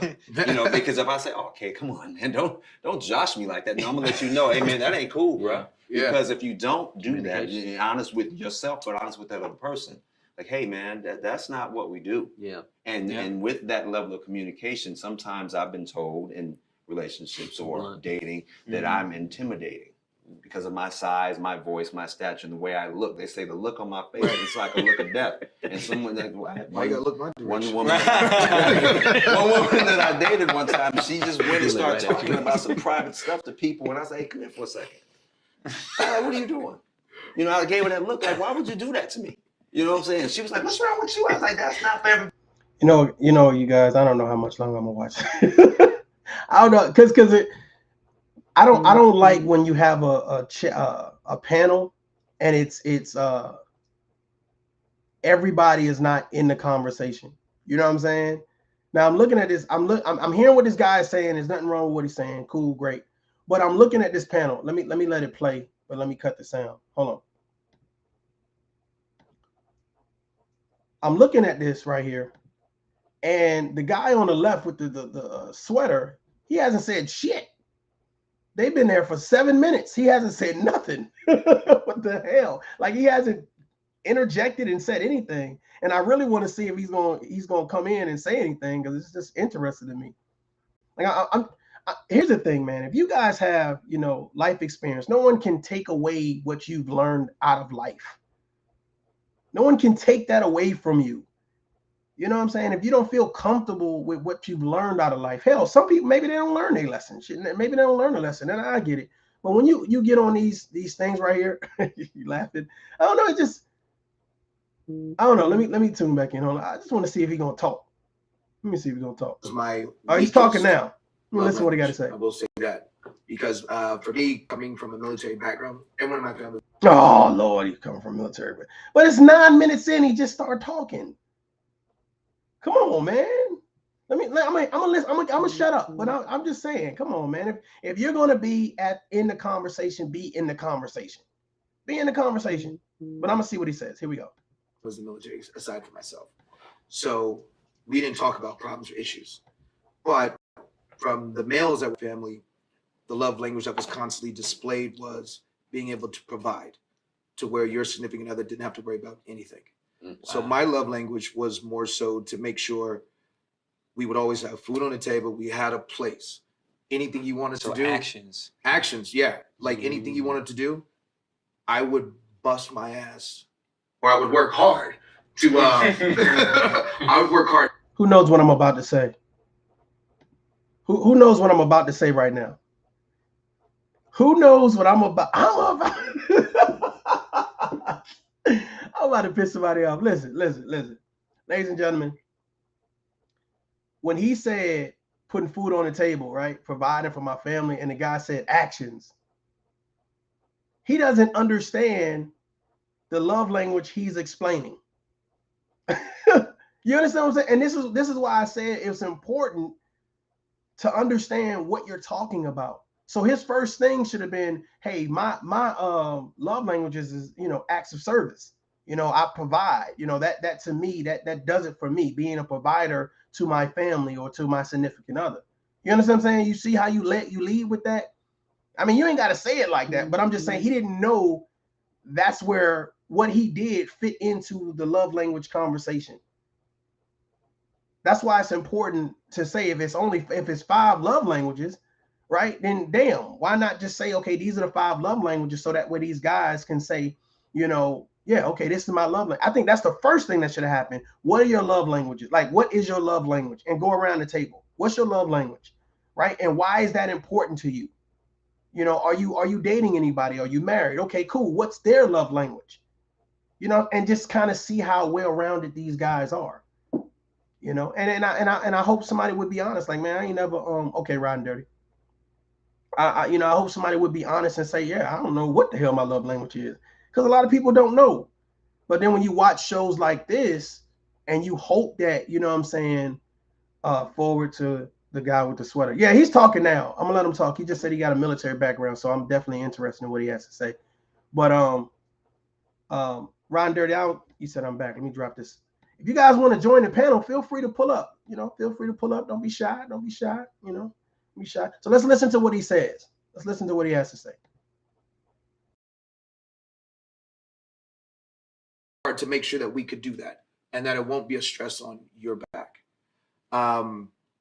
Communication is one that I'm really working on, because that was like a detriment to my previous relationship. And I was aware of that, but I was too selfish to like address it. When I came to the end of my previous relationship, she told me that one of the biggest issues was my lack of communication, my lack of just being. Hold on, wait. It was your lack of communication. That's exactly what I just said, y'all. 9 minutes in, you just now talking. Yeah, and damn sure it's still your problem, your lack of communication. Car said the drinks need to be refilled. Yeah, I can definitely see why your significant other said it was your lack of communication. I could definitely see it. No harm, no foul. But I get it, brother. You have to kind of open up a little bit more. You know, there's a level of uncertainty there. You know, when men are talking, men should speak. Let me say that again. When men are talking, men should speak. Not just if there's a group of men, then all the men should be speaking. You know, not just one or two. Jay Watson says, stop being hard on the sweater guy. Ron Dirty, welcome back, man. Welcome back.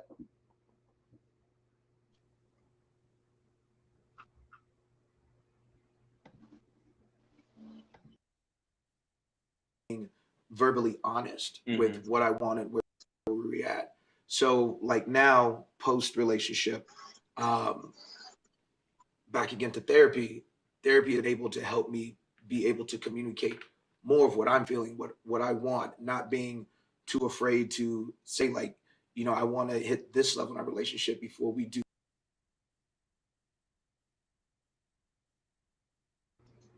Let me tell you something real quick that I really want to point out real quick. I am so happy that he said therapy. That's awesome. I'm glad that you're talking to. It's not just a guy down the street that you met in the club or your cousin. Or I'm glad that you sought some professional help. And I'm glad that it was on this platform. I'm sure it was lots of people who saw this. That's awesome. That is awesome. You know what I'm saying? That's awesome. And I can kind of see, you know what I'm saying, that you know, he's in a good place in regards to saying, hey, I'm in therapy or whatever case to be. That's that healing process, a part of that healing process, along with, you know what I'm saying, being physically fit and doing those things, whatever. Those things go hand in hand. Riding Dirty, what's up, man? Hey, man, I'm just soaking it all up, man. No doubt. I can play a little bit more, man. Give you some time to you know, chime in or something. So anything you want to chime in, just chime in, brother. All right. Do X, Y, and Z. I wasn't doing that in my previous, but I was always making sure, like, hey, if we want to do something, got it. I got that. Right. You know, so Another thing that I found in recently, because I've been doing a lot of self-realization, self-preparation, self-repair. You know what I'm saying? You know, having dealt with a lot of pain, emotional and social pain, which leads to physical pain. And you're stressed out and stuff, like you said, get bound up in your back and your neck, you know, all that stuff. You know, if you're cracking your neck and popping a lot, you're probably dealing with some stress. But being open with your communication within the emotionalities that are at play, whether it's anger or sorrow or fear or happiness, you allow the other person to not only see your vulnerabilities, but it drops that wall or that veil to where they can probably feel more comfortable. Because sometimes if you hold something in, you know, like your therapist, you know, he stands there or sits there and stares at you and doesn't say anything, and you're like, well, I don't know what to say. But if, you know, if you say, hey, yo, you know, I'm really sad right now, and I don't know why. You're expressing something to someone, and they may be sad at times too. And the fact that you can open up and express that to them can afford them a chance to maybe drop down walls that they may have and be open with you. I had a young lady that I dated once, and I said, well, just do this and go over here, because these people over here are nosy, and I don't like people in my business. They can be saying stuff that ain't true. And she said, well, why don't we do this? Because if we do that, I'm just telling you right now, Tree is my nickname. She said, Tree, that makes me feel uncomfortable. I've been hurt a lot, and I don't do well with situations like that. Boom. I knew exactly where she was coming from. I understood. And sometimes it's not about the emotion. It's the way it's understanding. You know what I'm saying? If a child is screaming and crying because they're afraid of the dog, you don't take them and put them in front of the dog. You pick it up and say, oh, hey, it's going to be okay. I understand. You know, and then you make sure that that dog's not around when that child is around, because that traumatizes and terrifies the child. So with me, I had to learn to bring back my stuff, because a lot of my stuff was, I was small as a kid. You know, really scrawny little kid. You know, I was little, you know, and I got bullied and picked on and talked about. He used to call me Howdy Doody, you know, and I grew up. You know, I got bigger and started protecting myself. You know, I turned myself into this machine, and that I found to be not only intimidating but debilitating to whatever relationship that's at play. And it took me years to control that anger. I had one sister; she got in my face, and she got right in my face. And she said, you are one angry blank, blank, blank, blank, blank.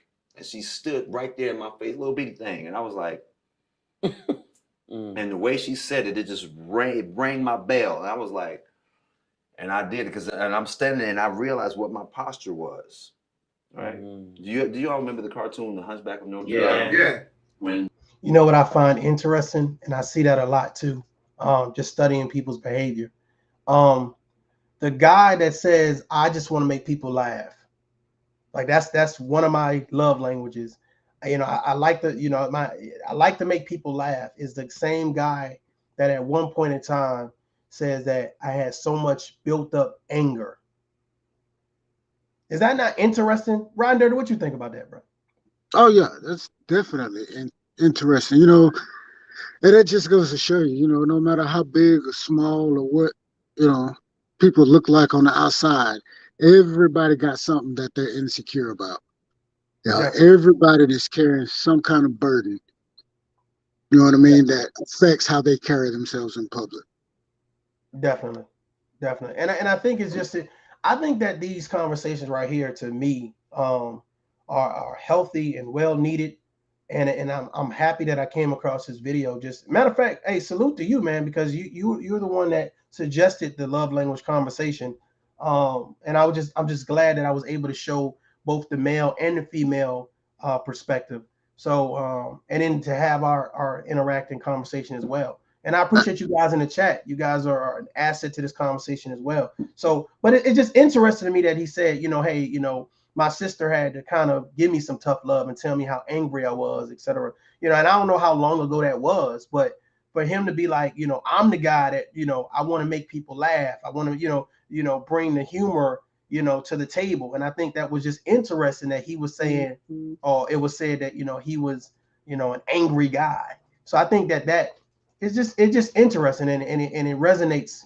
It definitely resonates with me. Just looking at it, because it's like, you know, you never, like you say, you never know what someone's going through or what they've been through.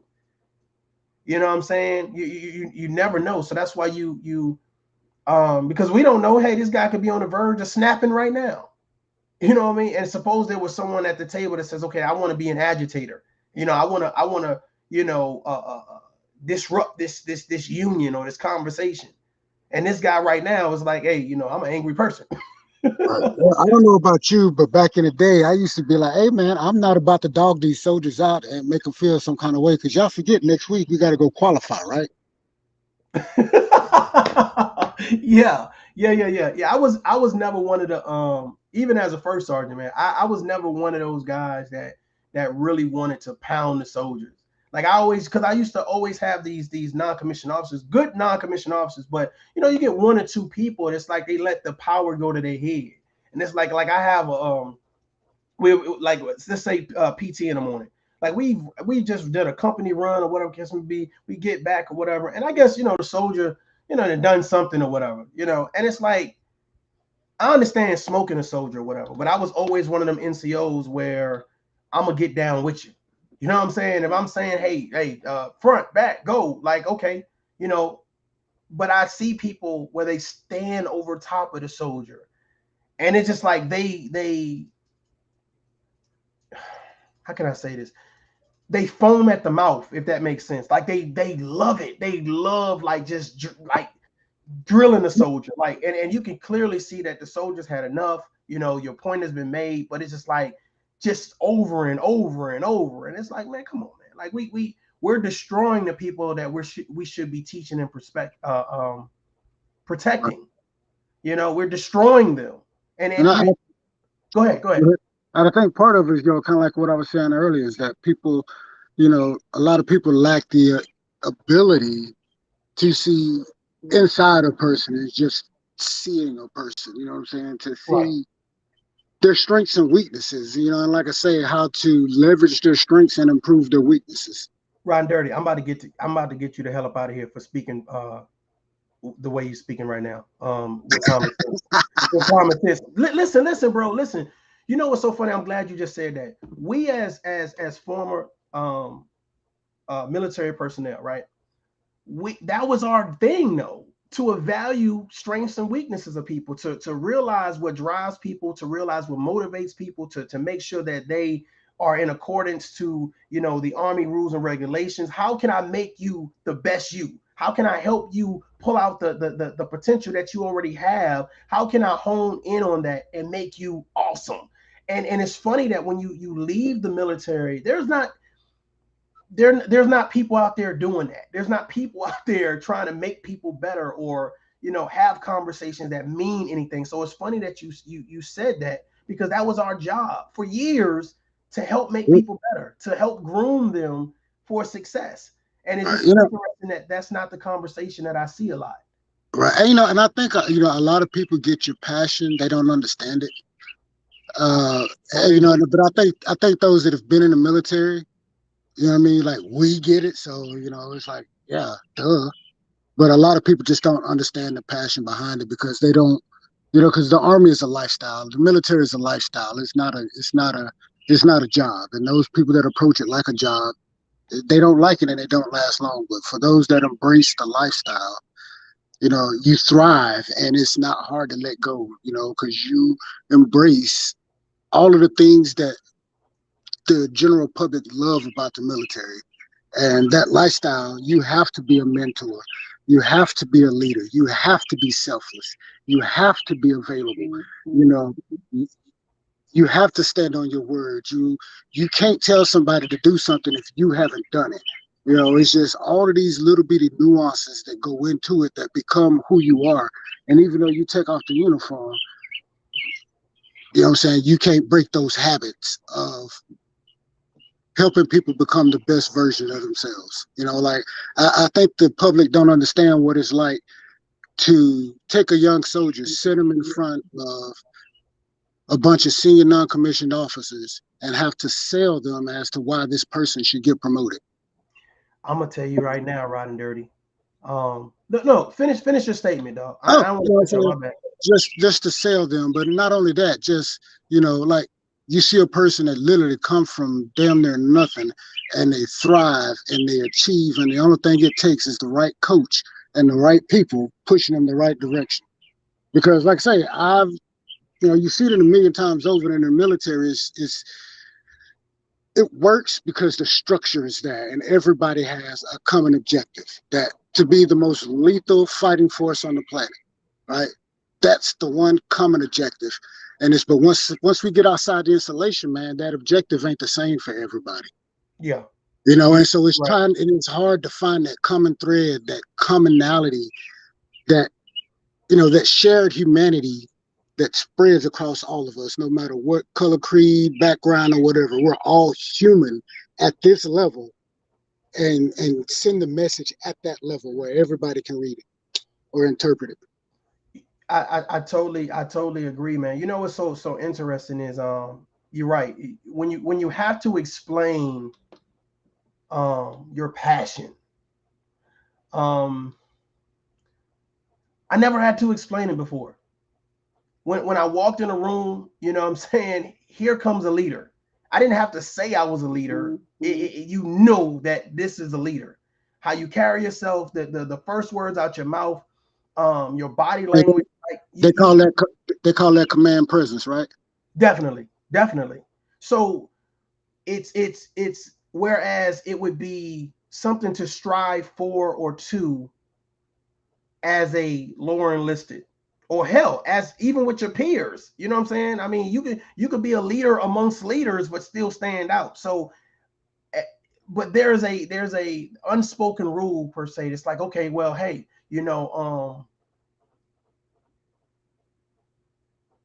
lead from the front. Like, do what it is that it takes for you to be great. Do what it is that it takes for your unit to be great, your team, whatever it is. And I just feel like outside the military, the cohesion to be together, to be linked, has nothing to do with being great. It has nothing to do with helping one another. It has nothing to do with building one another. It's the total opposite of what I've been involved with in the 20 years service that I did. It's the total opposite. So when people say, man, I don't get your passion, well, you would if you were positive. You would if you were a leader. You would if accountability was fair and impartial for all. Like you would get the passion. You would understand it. But when you don't have that level of understanding, when you haven't experienced that level of passion, then it's hard for you to relate to it. And I'm telling you right now, when I say I've set up and I've talked to people about it, and it's like, man, maybe you should adjust this and maybe you should adjust that. And it's like, man, I just, I miss the presence of leaders. I miss the presence of people wanting to build. I'm telling you right now, boy, I used to have some battles. And when I say they got down, they got down. You understand what I'm saying? You talking about especially around the staff sergeant ages. You know what I'm saying? It's like, hey, I'm challenging every soldier to come across me. 13, 15 on the 2 mile, 80 to 82 push-ups on the physical fitness test, 80 to 82 sit-ups. Like I'm talking cash shit, and I wanted my soldiers to say, "Beat me, I am the standard. Beat That's me." right. But I gave them something to strive for. I didn't just talk shit. I didn't just condemn them. But that level of healthy competition is missing. Because I remember back in the days when I was young and getting ready to get promoted and all the studying and all of this stuff I had to do. Who was there with me? My best partner at the time. We in there getting it together, going to the board on the same date, doing everything at the same time. Being each other's rabbit. You know what? You went to this school first and you graduated top 10. Guess what? I'm going and I'm graduating top 10 just because you did. Exactly. You riding dirty. Like there's no push to be good. There's no push to be healthy. There's no push to support. Like if you're doing something crazy on social media, there's a gathering amongst gatherings. But if you're doing something where you're saying like, man, like let's get to a real conversation that's really going to help us. It's some people that say, man, I had no idea what the hell the 5 love languages was. Thanks. You know what I'm saying? I've never heard women speak about the love language. I've never heard men. So you got to think about everything that's happening right now is something special. You see what I'm saying? It's Friday. Here it's 7 p.m. And it's something, to me, it's something special. You have 2 former leaders of military service speaking about, you know what I'm saying, love languages and leadership or whatever. And I'm telling you, man, that passion, that intensity, the fact that even if soldiers didn't quite understand the objective, the end state of them becoming better, they begin to understand. So they didn't understand the benchmarks it took to be the best soldier they could be. They didn't understand, okay, hey, why are we talking about, you know, PMCS? Why are we talking about, you know, making sure our uniform is straight? Why are we talking about all these things? Because in all there's a bigger picture. So when you go to that board and you stand in front of the first sergeant and that sergeant major and you say, hey, this is who I am. You know what I'm saying? Whether it's the soldier creed or the NCO creed or whatever, when you speak with authority. You speak with a presence where people can understand you're serious. I'm gonna be honest with you, man. I don't see that command authority here. Like I don't see it on social media. I see a lot of like name calling and other things, but I don't see no real presence, that command presence. I don't see it, brother. And I think people are intimidated by people that have that command presence. That might be, man, because, you know, like I say, the tide has to change because, you know, destructive behavior can only carry on for so long before either YouTube cracks down on it, because, you know, something big enough is going to happen where it's going to get the attention of the folks over at YouTube. And so one or two, you know, a handful of people is going to mess it up for everybody, or more people have to be on the side of right. You are exactly right, brother. I just hope, I really hope that social media I hope they find a way to make it difficult. Like if let's just say I don't like you riding dirty, so I'm just gonna say a bunch of crazy stuff about you, you know, that's untrue, and whatever. And it's just like a crazy video. Like I'm cursing you out, I'm doing all types of stuff or whatever. I really think that there should be no place for that on social media. Like you should have to pay to go to a website, make them pay $300 a month. If you really want to be that negative and that crazy, go pay $300 a month, right? And then go somewhere where that's all that platform is about. You see what I'm saying? And I feel like I really hope so, man. I really hope by the time my children become adults, there is a place, a cleanse. You know, there's a fix, a cleanse. There's something to mitigate, like a lot of craziness that we see, that we all have easy access to, because you're influencing other people. You know, when people see 1,000 people in your chat for you being negative, that's somebody saying, well, I have to be negative in order to get 1,000 people. It's not someone saying, well, let me be, you know, different from that. It's just like, let me emulate and imitate that. And I think that to me is what it's heartbreaking, it's gut wrenching, because it's like, I've never seen negative behavior so promoted.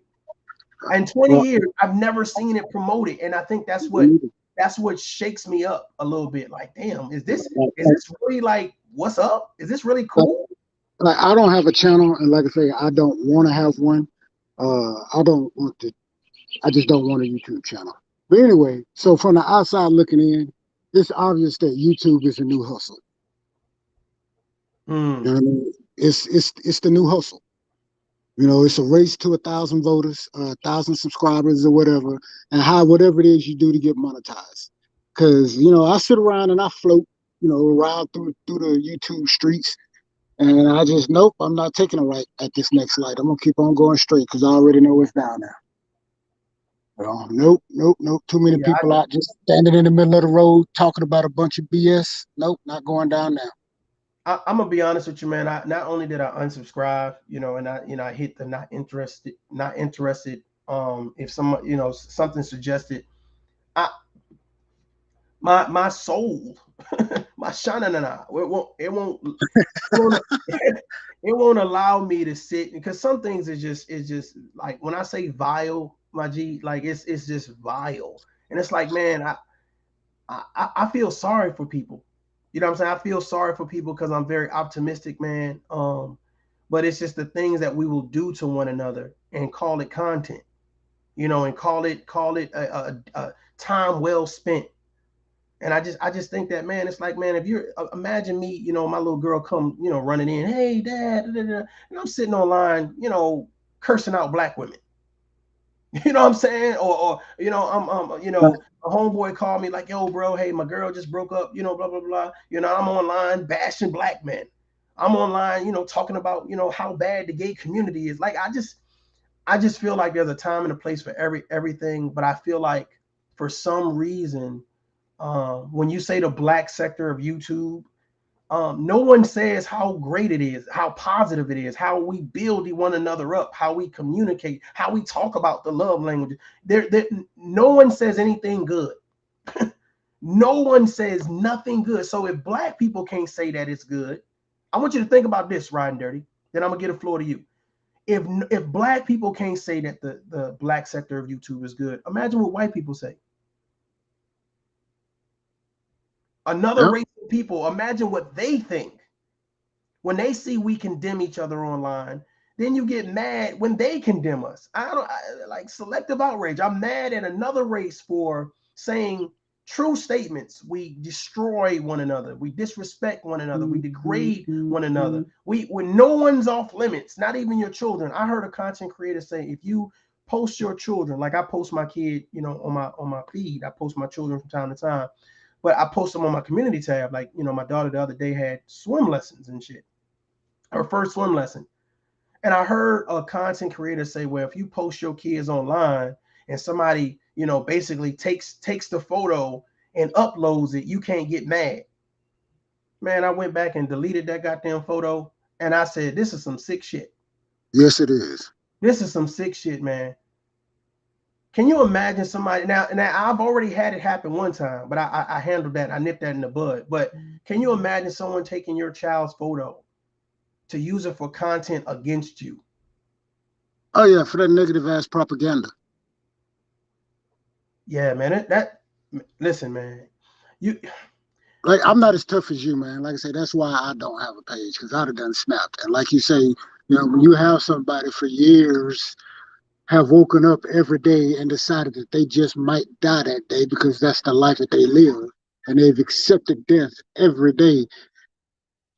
We have to be careful how we move around, because like you say, we ain't afraid to go there, but we recognize that we have a lot of shit to lose if we do go there.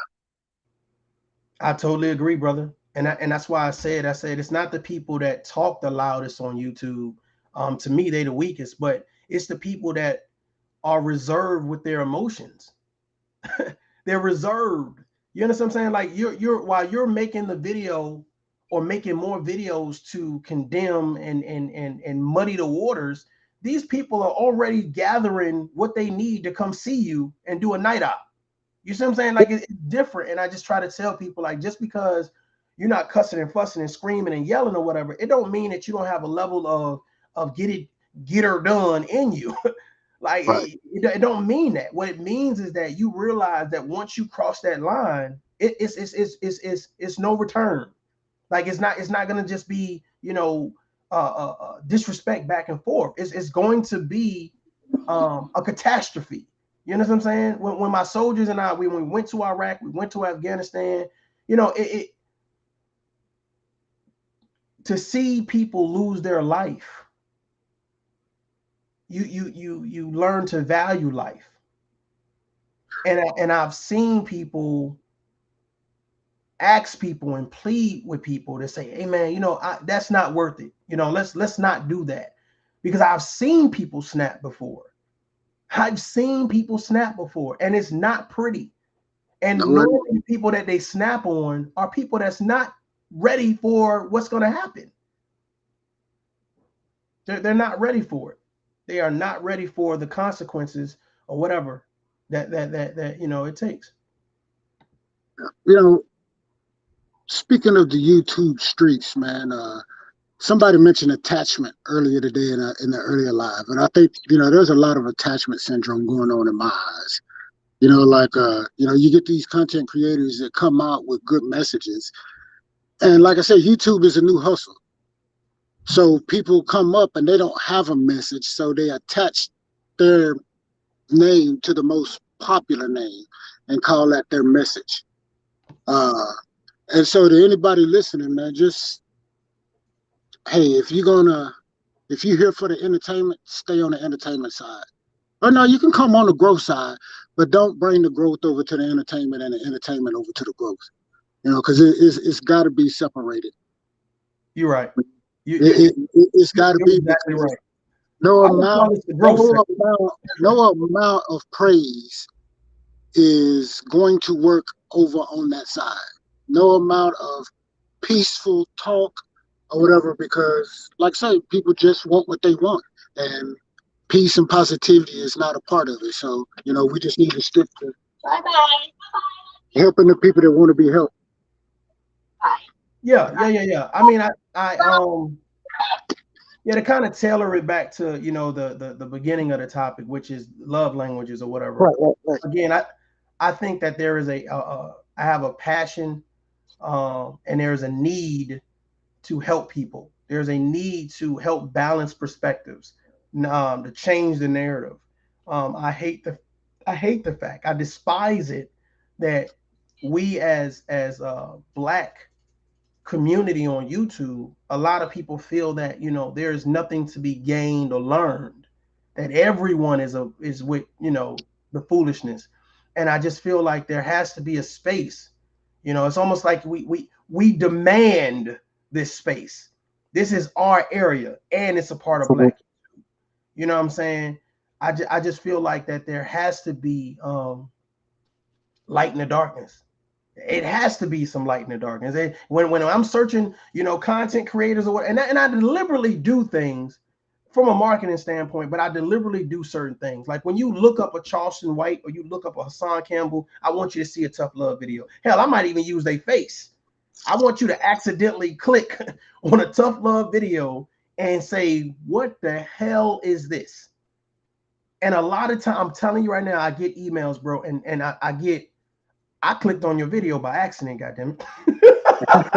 But I subscribed because it was to me, it was like, damn, I didn't even know, this even existed. You know what I'm saying? So when I say I'm very I'm humbly proud. I'm humbly proud that, first of all, you caught a video, decided to listen, and got hooked. You have an addiction for life. You have an infinity for life now that you may not have had before. You see what I'm saying? And I think that these conversations matter, and I'm so glad and happy for the people that take their time to be an asset to the conversation. Man, to me, that's a high, bro. That is a high right there. To see the light bulb go off in somebody's head. Virtually. To hear somebody say, I got it. Virtually, yes. To see virtually, to see someone say, I never thought about it like that before. I only looked at it like this because of the people that were around me looked at it like that. My parents looked at it, my community looked at it, but I'm glad I had something to bounce my perspective off. See, my thing is, I don't want to ever say Rod and Dirty think like me. But I always want to say, well, let me bounce this idea or this perspective off of you.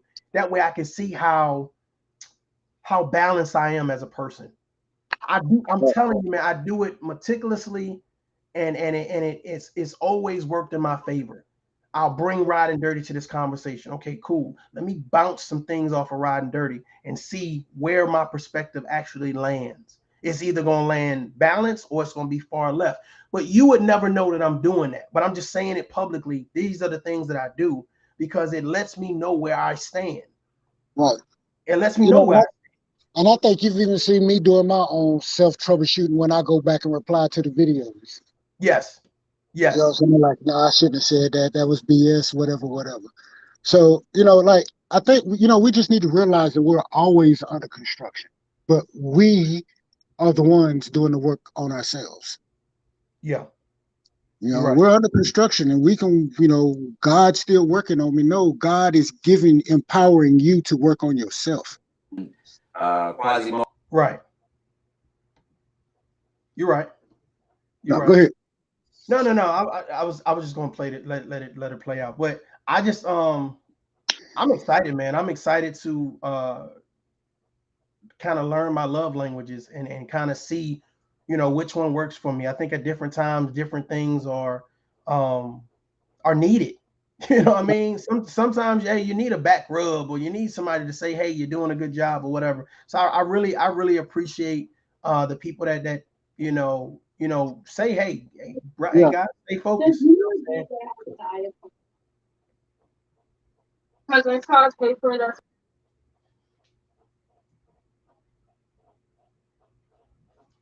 Yeah, but I do believe we're all working on ourselves and we're trying to see betterment, not just for ourselves, but for our families and for the people that surround us. I think that when you take the time and you try to help people grow and try to support them, I think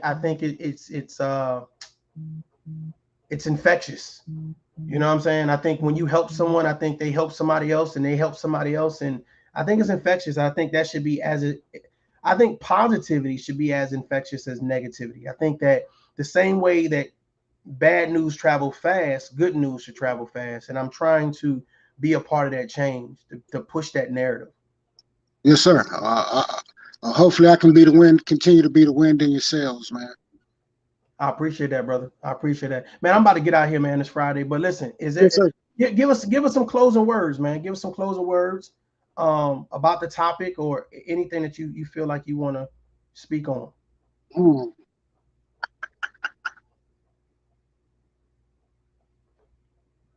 Everybody, all right. Before I say this, hey, tough love, man. I appreciate you, brother. You know, like I said, I think you're doing something just extremely needed. You know, like the days you don't go live, I hardly ever hop on YouTube. I ain't gonna lie, because everything else to me is a waste of time. But other than that, I just want to let the people know, hey, with this love languages, if you understand your love language, take it the extra effort and communicate that to your partner, right? So that they understand and they, you know what I'm saying, understand how to reciprocate to you in your love language. And you figure out a way that, like me and my wife and the hugs, that you do it and both people enjoy it. You know what I'm saying? To make those love languages, you know, be bilingual or trilingual or whatever it is, but understand how your partner receives love. You know, that to me, the primary focus of that was how I show love to my partner, not about how my partner shows love to me. Because I can't control that. I can control how I show love to them. So that's all I got to say, brother. Hey, you have a fabulous night, man. Man, have a great weekend, dog. It's always a blessing. I appreciate you, man. Okay, you guys know how I do. I give my little spiel at the end, man. I'm very happy that Riding Dirty suggested this that we talk about the love languages. I think that let me throw them back on the screen just in case you guys you didn't get them for some reason or whatever. I think it's very important for us to realize what our love languages are. I think it's very important for not only for us to realize it, but to make sure that we tell the people that we love, this is my love language, or these are my love languages. So it's very important. I just wanted to bring this information to you guys. I'm hoping that, you know, we were able to cover the male and female perspective. I did have some other videos or whatever case to be, because I want to kind of diversify it a little bit. I don't want anybody just coming to Tough Love channel thinking, you know, this is just for black people. This is not just for black people. This is for people.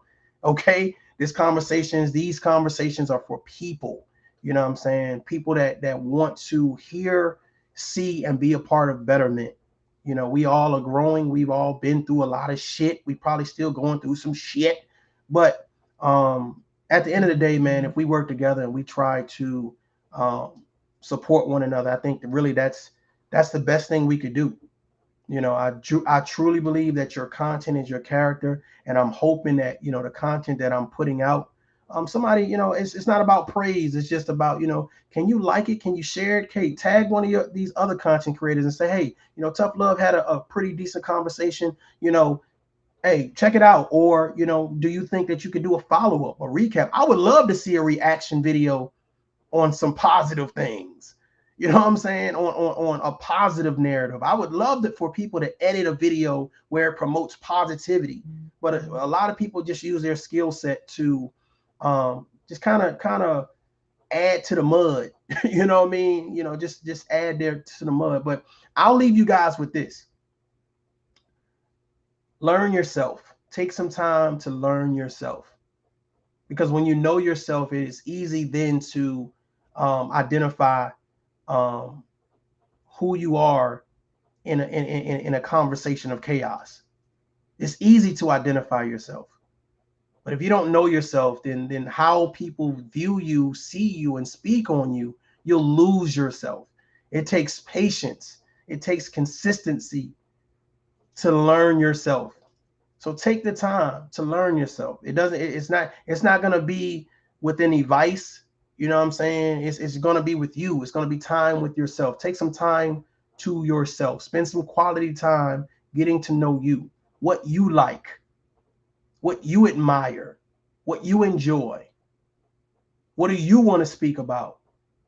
And I think that's the beauty of YouTube, is that it allows people to take the time and speak on the things that are most important to them. But what I'm finding is a lot of people who speak about the things that are most important to them has no substance. And I think I'm a reminder of the lack of substance. And I think that's why I shape people's, you know, I rub them the wrong way and I rattle their cages or whatever. But, you know, I'm willing to dance a little bit, you know, until I get tired of dancing and I say, okay, now let me play this beat for you. I know it's something that you're not accustomed to. I know it's something that, you know, that you're not used to. I get it. But if you listen to it, man, it's an amazing beat. It's a powerful beat. If art imitates life, then we need to be more self-sufficient, more self-worth, more self-initiative. Ladies and gentlemen, I appreciate you guys for being here. I'm about to rock out. You guys have a phenomenal weekend.